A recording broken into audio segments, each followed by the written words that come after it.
Hi, everyone, and welcome to another episode of OneMicNite, the podcast that brings you stories of artists and people on their journey, helping to guide, answer questions, and motivate you in the business. So I want to take a minute to thank everybody for following me on this journey. We've interviewed and talked to so many different people in so many different formats, and I appreciate you sticking along with me. And I also want to thank the people who jump in on a live chat when the episodes airs. You can watch those every Thursday at 8 p.m. Go to the YouTube channel at OneMicNite and jump in the conversation because we have a lot to talk about for each episode. Stop what you're doing right now. Make sure you drop down, like, comment, and share this episode because you don't want to miss any of the conversation that we're having. And you never know when I'm going to drop a bonus episode too, so make sure you hit that bell. So today, I'm very, very excited. We have a singer and songwriter. He is somewhere out of this world. He goes by the name of Ofnie The UFO, and I want to welcome him to OneMicNite. Ofnie, how you doing? Thank you so much for having me here at OneMicNite with you. This is amazing. I have been watching and following and have been desiring to be in this seat where I am right now, across from you, which is amazing. I'm glad you could make it. I'm glad you could take time out of your schedule. You're in the hot seat right now. I just want you to know that. First of all, listen, I have questions. The first question is, who is Ofnie The UFO? And who is Ofnie McDonald? Oh, well, let's start with McDonald. Ofnie McDonald is Brooklyn born and raised, from Cuban, Jamaican, and Southern, American descent. Born in Fort Greene, Brooklyn. Church, going. High school, Bishop Ford. High school graduate. York College attendant. Graduate. Nursing. Medical field worker. Businessman, entrepreneur, so that kind of sums him up. Family guy, I come from a really big family. My father's side and my mother's side, the Caribbean side as well as the, American side, really big. I can tell you right now, I have about 20, in the high 20s of nieces and nephews. Wow. I have great nieces, great nephews, and then I have great nieces and nephews. I don't know if I'm aging myself, but it's because I'm the youngest child. I'm a baby, and the dynamic, put it this way, I have nieces and nephews older than me. Wow.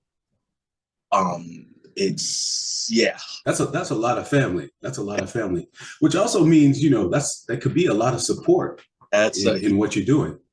Exactly. And that's why I am where I am. And they motivate me.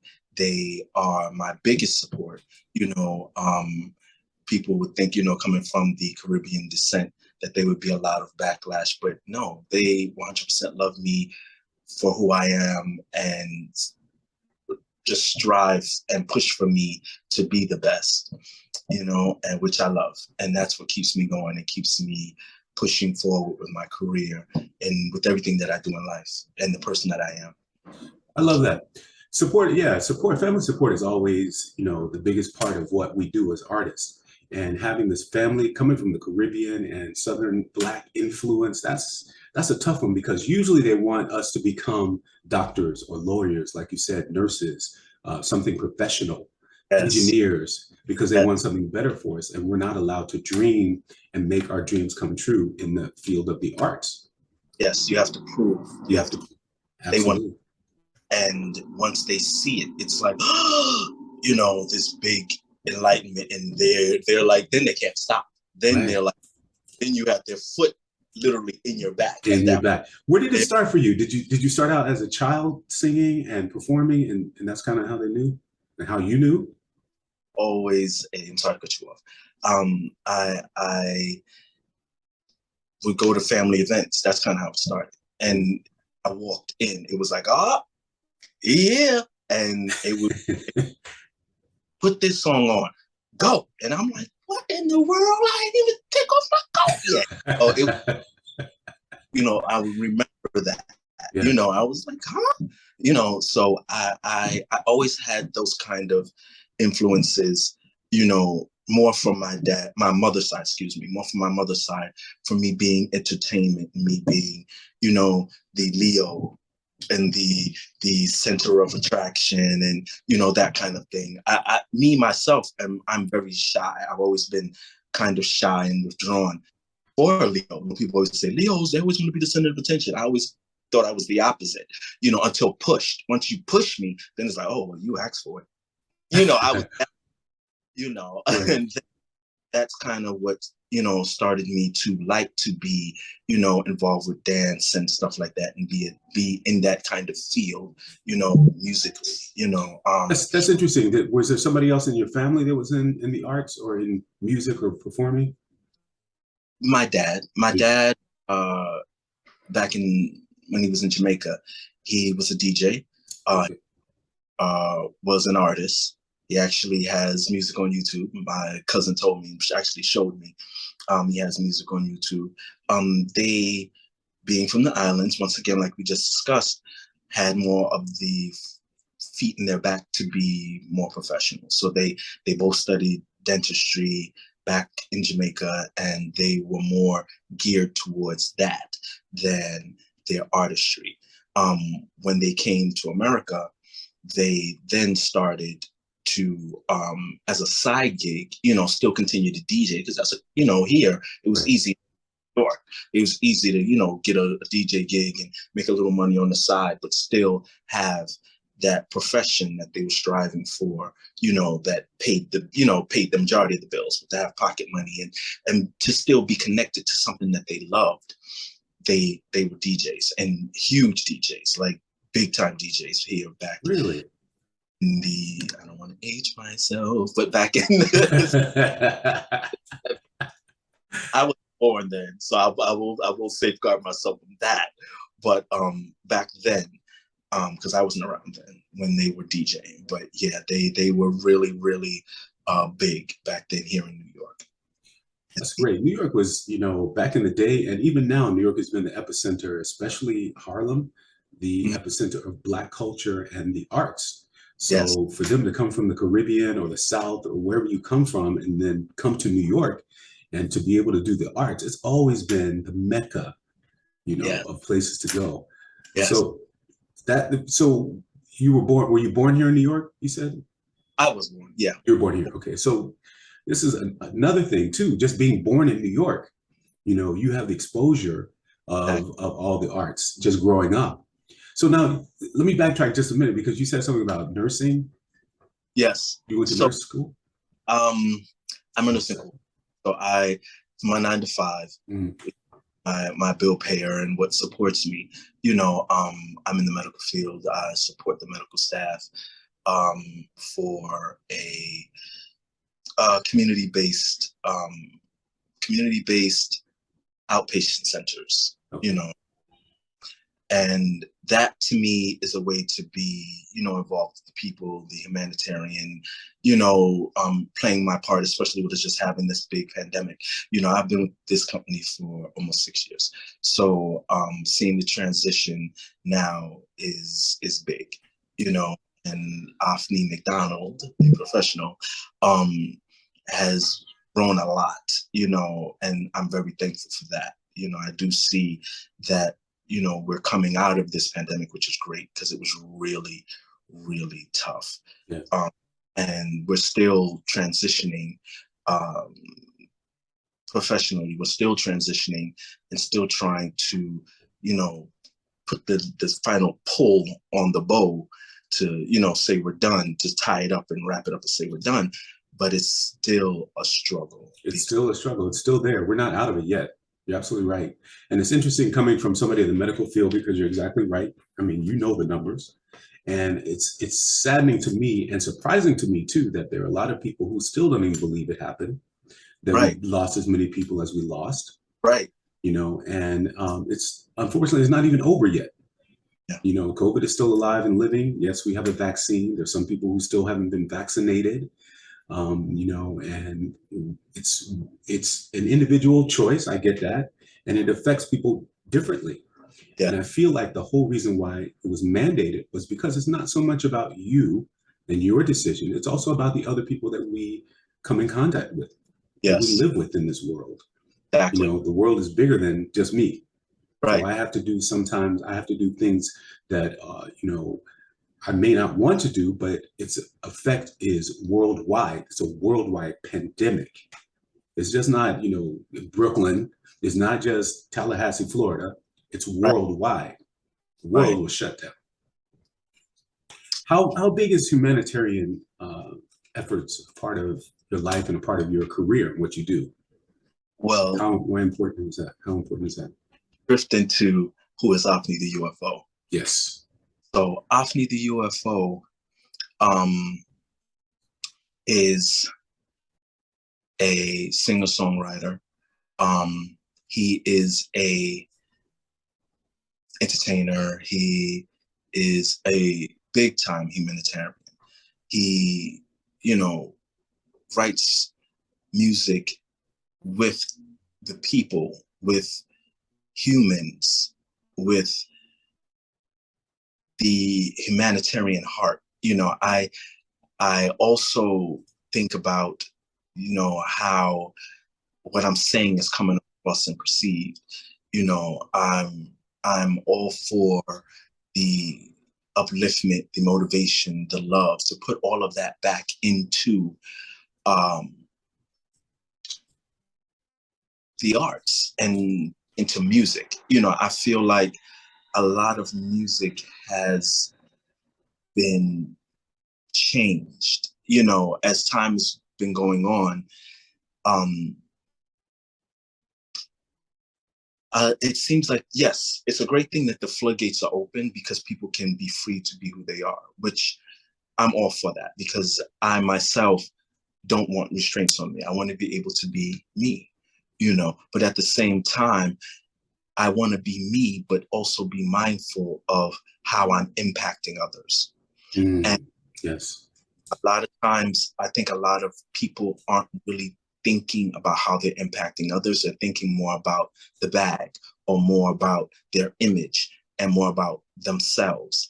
And I tend to think more going outward than I do coming inward, which could be a good thing and a bad thing, because some people would think, well, if you're thinking more about yourself, then you have more of a block, and you can kind of do things kind of desensitized, which is where I think a lot of people come from. But a lot of this, it's very violent, it's very overly sexual.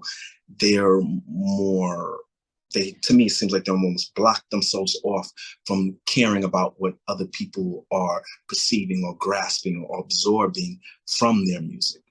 I tend to think the other way. I tend to think, let me think about how a 10-year-old may hear my song, or how years from now, how would someone perceive this song, or how would someone hear this music? Absolutely. Whether, It's Brooklyn, or whether they're from, Nigeria, how would they perceive this particular song, and how would it come across to them, You're absolutely right, and I think you're talking about two important points. You're talking about the freedom as an artist, which you want to have, and you're also talking about the inspiration. Well, actually, three things: inspiration and the legacy that you're leaving behind with the music and the art that you create. And I think that's very important to us as artists. And you're right on with that. What kind of legacy are you trying to create? You touched on it a little bit, but what are you trying to create? The biggest thing for me is just the message of love, the message of unity, of oneness, that we as humans, because I'll put my label on as human now, and that we're all on this planet, we're all in this universe pretty much together. We're not even on this planet, we're in this universe. We're all here together. So working together, being one, kind of taking away a lot of this hatred that we have in this box and in this globe that we're in, is important. There's a lot of work to be done. You know, a lot of it was set by Michael. Michael Jackson tried to form a oneness, which to me, there was a pivotal moment in his career where it felt like he did it.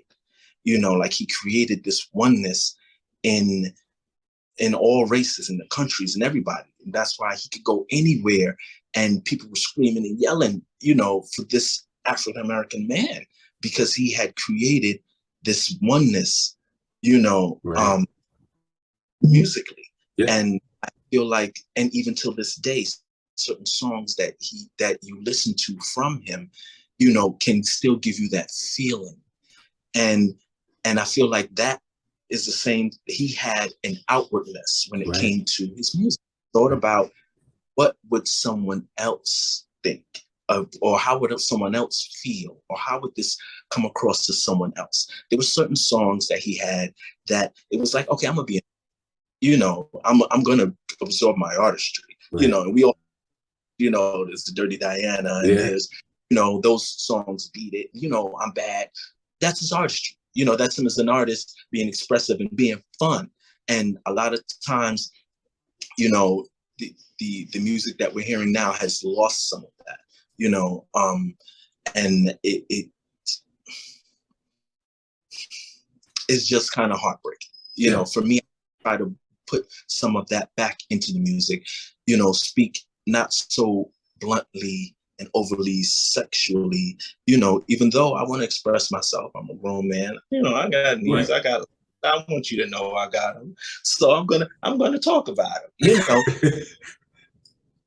Put it in your face like, you know, like a porno, you know. I want you to kind of sit back and go and think about what I'm saying and go, oh, yo, that was slick. Right. I like that. You know what I mean? And that's how I was kind of geared, you know, to write as a songwriter, you know, to be slick, to be, you know, to come off, don't say things in an innuendo way, you know, because a lot of times I feel like when people talk about it a lot, they ain't really got that much swag on it. But if you could be slick with it, it comes off a lot more sexy. When you insinuate, when you insinuate things in your lyric, and it can have a double meaning, and this, which is brilliant, because that brings me exactly to what I want to talk about next. Your music, your visuals. So now my favorite visual that you have is called Driver. I think I should slow it down as the curve comes back around. Chicanes, night scene, red and green lights. I had too much to drink tonight. Hot lap, what's next? Never protecting what's under that dress. Fair game now. About to take the winner's pole. Edging, riding, ready to take the lead, wet and slippery. I'm up for some power, sliding from pole position. You might be too much for me. I'll go the distance, foot to the yard. Ooh, this was suicide. I know you're a killer. Where would I got myself into? A sequence of events got me in a horizontal slow roll. Don't care if I'm broadsided, as long as I hit the walls.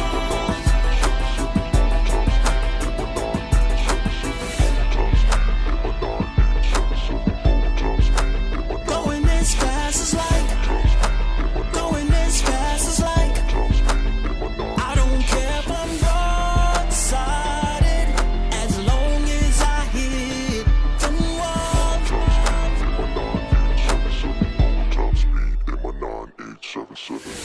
Trophies, my centerpiece. Back to the mental, yeah, you got me wishing this ride could last forever.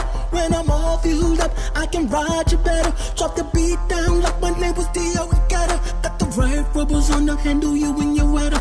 When I'm out, yes, I'm mingle, excited when I see you. Muscle gun vibe, record time, I'm close to finish line. This was suicide, I know you're a killer. Where would I got myself into? A sequence of events got me in a horizontal slow roll. Don't care if I'm broadsided,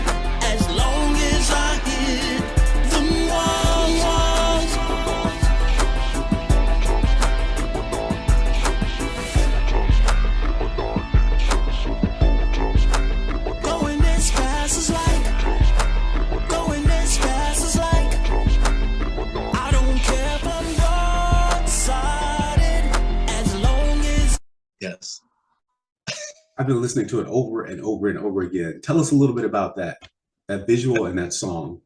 Now you wrote this song, right? I did. Okay. I'm dying, and I will say this. I'll say this live on one mic right now. I'm dying to collaborate with other songwriters. Every song that you hear from Ofnie UFO, I feel like Nicki Minaj right now. Ofnie UFO wrote it. You know, Word. I don't have, you know, I may take a sample, you know, of certain songs and things like that and put it in as an homage or paying, you know, homage to certain people that I hold dear and consider, you know, role models. I don't want to say in a negative, you know, way, but I look up to these people. I may throw a couple of their, you know, styles into what I write. Yeah, I write all of my. You write all your songs. Go ahead. Yeah. Because I have so many questions for you, because this is why I like you, because I like you as an artist, because not only with the originals that you do, you also do, a lot of people call them covers, but I like to call them artist interpretations. Got it, yes. Because it's exactly what it is. It's you as an artist interpreting someone else's music in your style and your vein. Yes. So I've been listening to So in Love over and over again, the Janet Jackson song. Your interpretation of this song, you actually took the lyrics. Like, I love the way Janet does it, but you took the lyrics and they just caress you in a whole different way. Yes. So everybody who's listening to this and who's in the live chat, make sure you listen to So in Love. And maybe I can put a clip of it on this podcast for you to listen to, but definitely listen to that artist interpretation. Yes. So Driver, I'll take you on a little history. I was doing my profession 9-to-5 job at the time. And I went to a housing fair to recruit people from a shelter. And I was about to leave, and I bumped into one of the employees, and he rushed in. He was like, I'm here. Very loud, outspoken. I'm here. Tell me about what y'all do, because, you know, I was in a meeting, I couldn't pull away, but, you know, talk to me. I just want to know, you know, because I got people for y'all. He's, you know, hit me with his spiel, and I'm like, all right, cool, I got you. So we talking. Told him everything. I like the way you talk, man. Yo, definitely, I'm gonna be hooking you up. I'm gonna be sending you people. And he was like, you got a card? And I was like, no. but wait. I got my artist card, and it got my number on it, and I handed it to him. You do music? I was like, yeah. He rolled the sleeve up. He had a big mic on his arm. You do music? Oh, no. And from then, me and Mr. Doc Thomas have been rocking out. I've had my own personal producer. Even prior to him signing with A-Train, he was my personal producer. Wow. Asked for a track, Doc Thomas gives me a track. Part of our agreement with A-Train was, you can't stop this connection. You can't stop this flow. We understand that we're going to be under A-Train, but we want our freedom to create. We don't want you to stifle what we have. Right. Want to come on board. He wants to come on board with us, but we don't want you to intervene with us, because we create magic. And majority of all of my tracks that you hear, including Driver, is a Doc Thomas. Doc Thomas from A-Train. A-Train, yeah. And that's your management production team, right? Yeah. And I've met some of them. They're incredible people. They are. They really are. It's amazing how much experience and how much I've learned, how much experience they have, and how I've learned from them about this business on a whole, and the connections I've made in this business. And being with them, I've seen, learned, developed, you know, and that's a big part of what they do. They develop us as artists, you know. So a lot of what you see as Ofnie The UFO, the brand, and all of that stuff was created by me, but exacerbated by them. They were like, aha, so this is where we're gonna go. And oh, okay. I love that. Shout out to A-Trade too, and hopefully I can get some of them on the show too, because we need to talk to them. I need to talk to them. Yes, definitely. So Dr. Thomas, go ahead. I'll tell you, one morning he sent me in a track, and he named it Thor. He sent it to me. Check this out. And he would do that every once in a while just because he would be excited about the song that he created. You know, I'd be the person to bounce it off of. He wasn't particularly giving it to me. He just let me hear it. And soon as the beat dropped, I was like, I want it. I want it. And within that, and I was actually on my way to work when he sent me the track. I was on the F train. By the time I was exiting the train, I pretty much had the melody, the opening of the track, and I was recording it on my phone and sending it to him. And that ended up being Driver. Word, I love that. The feel of the track, that's basically what I go off of. What is the track saying to me? Mm-hmm. What is it saying? And when I heard it, it gave me this feeling. It gives me the feeling that you all feel when you hear it. I feel that, and then I start writing to it. And that's my next question. Do you get the track first, or do you write the music first, or does it work sometimes both ways for you? It works more for the track. Okay. I'm not more into writing from my head and then do it, but it leans. Majority of my stuff that you hear now, it's because they gave me the track and I'm trying to speak for the track. I'm trying to hear what the track is saying. And Driver to me came off kind of with an undertone. So the music inspires the words for you. So music inspires the words. Yeah. I love that. I love that. Okay. I'm not a singer-songwriter, so I don't know these things. And this is what I want to know. Yes. So, okay, so you listen to the music and then you write the words to the music. Yeah. Okay. Yeah. And normally that's how it goes. And there are times where the music takes a while to speak. You know, I'll sit on a track and nothing will come. And then out of nowhere, you know, sometimes I even pray on it, like, God, please help me define what this track is trying to say. And, boom, you know, right. You know, I'll get the idea and the creative juices to start flowing. Like anybody, like any, you know, writer, you know, I'll get writer's block. Let's just what it is. You know, I'll get writer's block and I won't, you know, be able to connect. But eventually it comes, and then I'll have, you know, what I consider my masterpieces come out. You know. I love it. Let's talk about the business side of this all. So how has this helped you, or you know, we talked about A-Train, you know, helping to refine your career.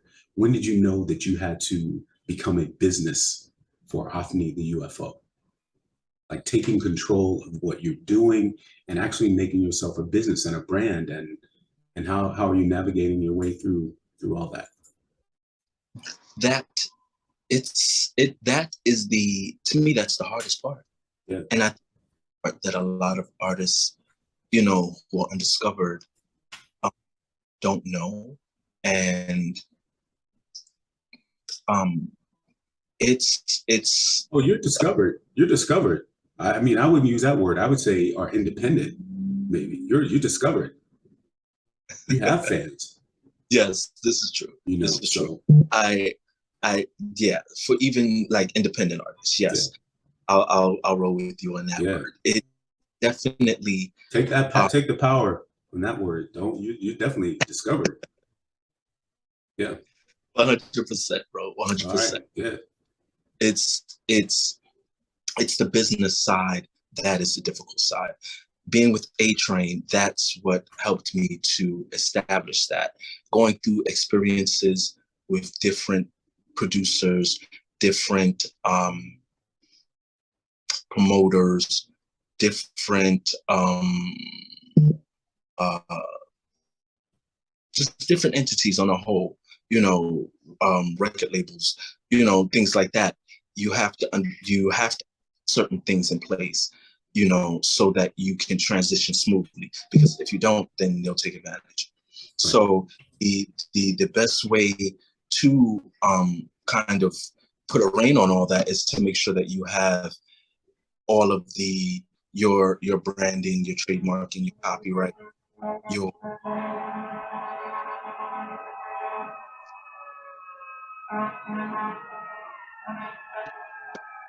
you're covering all your bases on your end as an artist, as a business person. Personally, for me, or having my is important. Those more personal things that I want to, because I want to be able to help others. I want to be able to offer, assistance to those who are coming behind me, same way that A-Train has done for me. I want to be able to do that for others. It's just very important to handle business, like understanding producers' cuts, understanding royalties, mechanical, all of these things is just important to know, especially when you're putting music out to the world. How much are you going to get? How much does this person get? All of these things, the business is the hardest part. And a lot of times you meet people that they don't really want to do the business. They just want to be past it. And then you wind up giving away, your hard work for nothing, your soul, basically your soul, because, yeah. and I think you hit it hit the nail right on the head. And I think in simpler terms, one, I think you have to have a little bit of a clarity of who you are as an artist. Second of all, you have to be open to learn. Third of all, you have to have some sort of mentor or somebody who has the knowledge. And fourth, you got to ask questions. I always say this, you got to ask questions, because you need to find out the answers so you have that information. You can't just give your career away to someone who's managing your career or who says they have your best interest at heart. You have to have a working knowledge of exactly what it is yourself, so that when you're looking in your side eye, they're managing your career, but you're looking in your side eye, you say, oh, no, hell no, that ain't how it's supposed to work. Listen, you need to do this, this, and this for me. Because at the end of the day, as the talent, you're doing, your management team maybe gets 20% or 15% of what you make, which means that you have to do the 85% or the 90% of the work, and then they get the cut. So you have to have clarity about who you are and what you're doing and the skills, and then they just get in there and they secure the deal for you, basically. They give you a little guidance. But you're responsible for the 85 and the 90% of the work. Bam! Right? Right? 100% correct. That's how it works. It is very true. That's very true. And a lot of times when you're dealing with, and a lot of people think, oh, once I get out there, it's gonna be easy breezy. No, it's even more difficult, because you'll have people trying to take control. You've took all this time to build this, and you'll have people, once you let them in, they want to now control it. They want, oh, I'm gonna do this, I'm gonna take this, no, wait, hold up, right? Yeah. You have to kind of be protective. Be protective of what you're creating. Absolutely. Yeah. Brand. You have to be very protective, because people will basically sabotage your whole thing, and not being intentional, not intentionally doing it, because they may feel like they're doing, a good, service, or they're helping, but sometimes if you're not careful, or if you're not involved, they'll sideswipe the whole thing, and you're out there, the image that you're trying to portray is off, everything is just not to your liking, or not acceptable, so it's about having a really good team, and that's the core of it. Having, like you said, a mentor, a team of producers, of life coaches, of photographers, of stylists, of, you know, everything. You have to have these things. And I will say, fortunately, I've been blessed to have a loving team around me of people who support, you know, what it is that I do. And I that's one thing. And they are also my motivation, you know, to keep going and keep pushing, because they, at the drop of a hat, if I say I need this, and it's not always about the money, it's about me and their belief in who I am as an artist, which God couldn't have done a better plan, made a better plan for me with that. It's amazing. That's right. That's right. I love that. So this is a OneMicNite artist session, and I was hoping you had a little something you could perform for us, if that's possible. I do. If those vocal cords are ready. So ladies and gentlemen, it's Ofnie the UFO who's going to do a little something for us. Yes. So I will give you all a sample of one of my favorite songs that was inspired by a couple that I know. I heard the story of how they got together, and I wrote a song. Like to hear it? Here it goes. Called My World.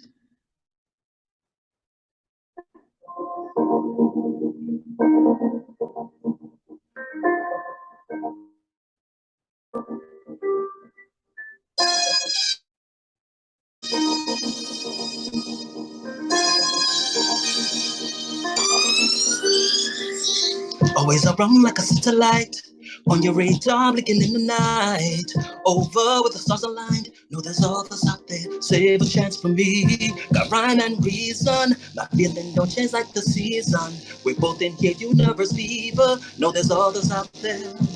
Navigating on my own, getting out of the friend zone. Every second, a moment. Time keeps on going, my heart glowing shows it. Every second, a moment. Time keeps on going, my heart glowing shows it. My whole soul's got the best of me. I'm here in your trajectory, loving you more than you can see. Others out there block signals for me. Don't want BFF or day one. I see a different outcome. Know you're better than anyone. This is kismet, not random. Here on my own, navigating the friend zone.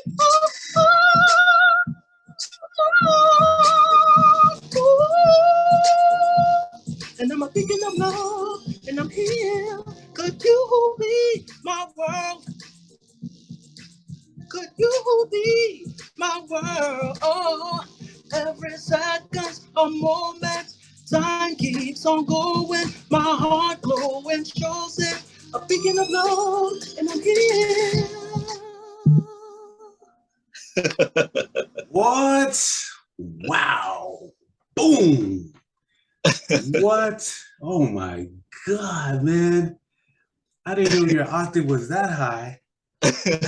Wow. Wow. Wow. Yo, thank you. Yeah.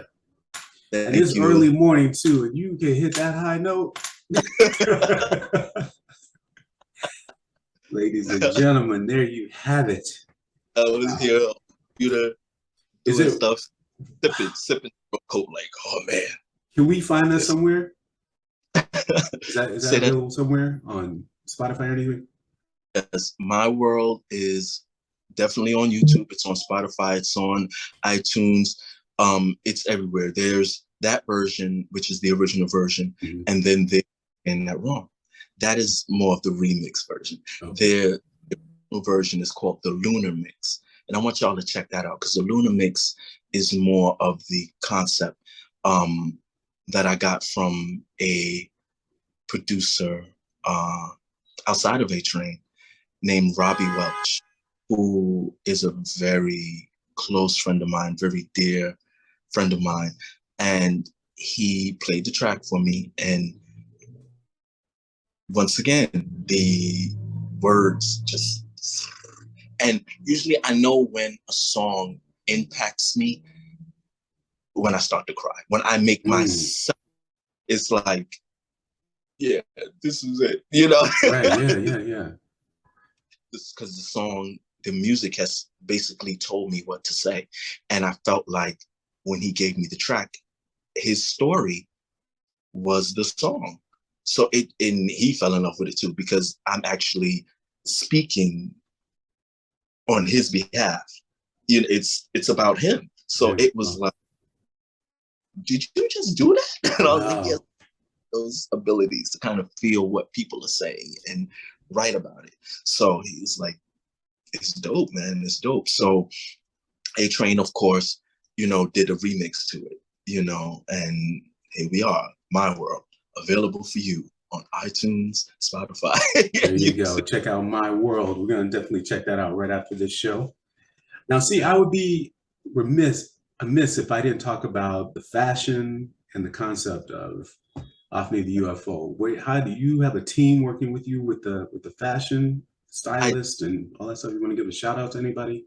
Oh boy, yes. Shout out to my DO.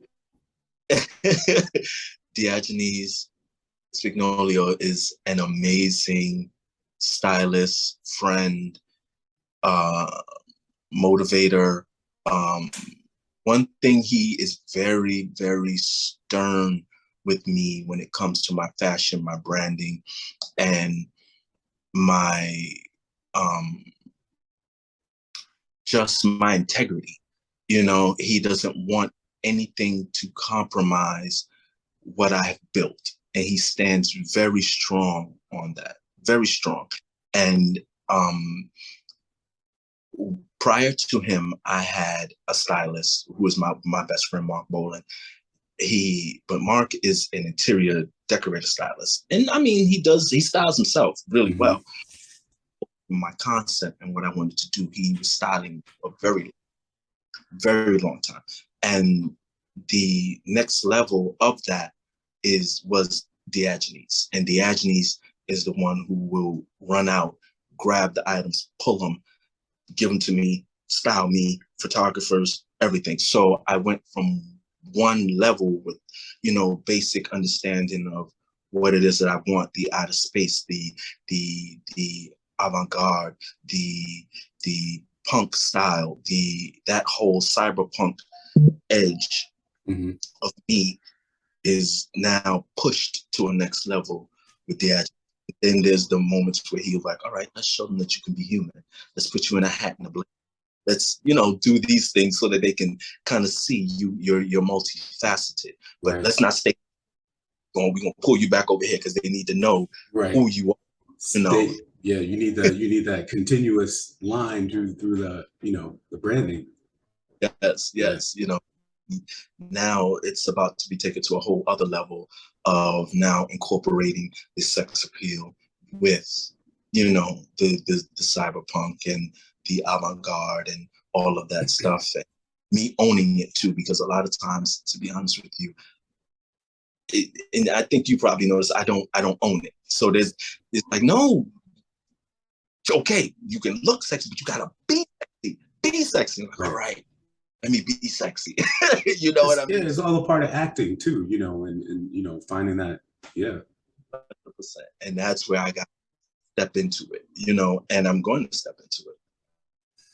I like that. And you know, just a little selfless plug, you know, I'm a photographer, so I've had we've had a photo shoot, I have to say, and yeah, so check out some of that work. Yeah. Thanks to you always. Yes. For me, and you have taken some amazing shots of me to the point where I'll never forget the first time you took a shot of me, and I looked at it and was like, is that me? Like, I really could not believe it. I was like, holy crap. Yeah. Well, I mean, like we said, it takes a team and collaboration, and you know, I don't toot my horn too much, but you know, I am an award-winning photographer. For those of you who are listening, so I know how to capture the subject. And his eye is crazy. As you know. amazing. I was like, yo, I'm taking shots before, and I was okay. But then you took, it was like a side thing. I think it was the side ones. And profile was, profile was great. All right, enough about me. Let's get back to you. Right now, we're going to play a little game, and it's called Fire on the Mic. And so what we're going to do is going to ask you 5 questions, and you're just going to say the first thing that comes to your mind. Ooh. All right? Got it. Hang on 1 second. We're going to do this. So, I think I already know the answer to the first question. You beat me to it. Is it Michael Jackson or Prince? Yeah, that's a tough one. It's tough, but I'm going to go with my newly found love. It's Prince. Shocker. It's a shocker for me. All right. Question number 2. Question number 2. Stevie Wonder or Marvin Gaye? Stevie. Stevie. Wow. What's the last thing you ate today? What's the last thing you ate? A boneless spare rib. Boneless spare rib. All right. I'll let you know my inner fat kid be like, eat that last night. What's your favorite place that you've performed? Favorite place that you've performed? Latin Quarters. Latin Quarters. All right, that's a good one. Why is that? Just to be there, and I was opening up for the system, and it was just an amazing vibe to be in such a historic landmark that broke ground for its time. It was just amazing. Yeah, it is historic. Yeah, legendary place. What's your favorite pastime to do? What do you like to do? What's your hobby? What's your favorite pastime? It's crazy, right? I'm gonna say something crazy. Working out. Let's say that. Exercise. Physical fitness. Mary Blige, be my witness. Yeah. I had to say that one. Last question is, what's your favorite female singer of all time? Hit it with it. Favorite female singer of all time. That's not hard for me. It's my fellow Leo. It's Whitney Houston. Yes, I thought you might say that. That's right. The voice. It's Whitney Houston. Wow. Well, this has been fun. Let us know what should we look forward to for Ofnie the UFO. What's coming up for you? Well, I have a few more rainfires. I'm feeling like Thanos right now. I'm not gonna snap though. I'm just gonna say I have a few more songs that are about to be released. We're about to drop them back to back. I'm silent for a minute, just kind of pushing since So in Love. So in Love, I believe, was my latest release. And that was honestly, we released the remix this year. So I'm looking to drop my upcoming song, Shotgun, which actually is already out. Shotgun is already out. But it's how can I say this? It's like I don't want to call it a demo because it's not a demo. It's like a tester. We threw it out there and it got rave reviews. Okay. So you all to go check it out and listen to the tester of Shotgun, because we were coming off of the pandemic and we rushed into the studio, and I was working with Kev Stu, and he had a soundtrack that he's putting out for an upcoming movie that he's doing, and he wanted Shotgun to be on the soundtrack. So he recorded the initial version of Shotgun, and it's actually out right now. But we're going to A-Train is going to re-release Shotgun with an A-Train remix, and I'm in the studio this Sunday to just. That's right. Polish that up. That's right. And it'll be dropping by the end of this season. We're going to have Shotgun out. And after Shotgun drops, there's about 3 other songs following behind it, along with a couple of artist interpretations that I'm going to do. So there's a lot to look forward to from Ofnie The UFO. And I'm really excited and thankful for everything, that's happening. I love it. I love it.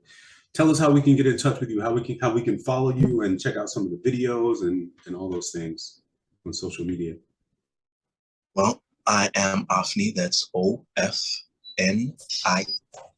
The UFO on all media platforms, except Facebook. Facebook, I'm Ofnie UFO because we're still going through the channels and trying to get them to absorb me like they.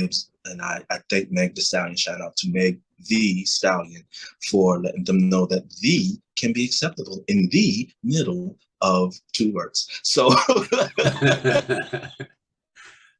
they're gonna have to embrace that. So we're in the process of getting that done as well, so that Ofnie The UFO can be on Facebook, but Instagram, all music outlets, on every social app, and even on my website. I'm Ofnie The UFO, OMNPS3Ep21OfnietheUFO.com. You can go there to check out all of the photo shoots, some by Mr. Marcus Lewis here, Marco Lewis. You can check out my bio and everything on OMNPS3Ep21OfnietheUFO.com. All right. That's it. And as you can hear, that sound means it's time to go. But I want to give a shout out and thank you, Ofnie The UFO, for spending some time here at OneMicNite. We will all check you out. Everybody in the sound of my voice, make sure you check out Ofnie The UFO. Go to www.OffnietheUFO.com. Check him out on Instagram, Facebook. As he said, you are welcome back here anytime. And thank you for the work in the community, as well as the incredible videos and songs. Everybody, please make sure you drop down and like this video. Make sure you share this video. And thank you for joining me on this journey. My name is Marco Luis. You can find the show at OneMicNite. OneMicNite is spelled ONEMICNITE. You can follow me at Marcos Luis, MARCOSLUIS. And remember, be inspired by others, but most importantly, be inspired by you. Thank you for joining me. See you next time. We're out. Memory tattoos with no words spoken.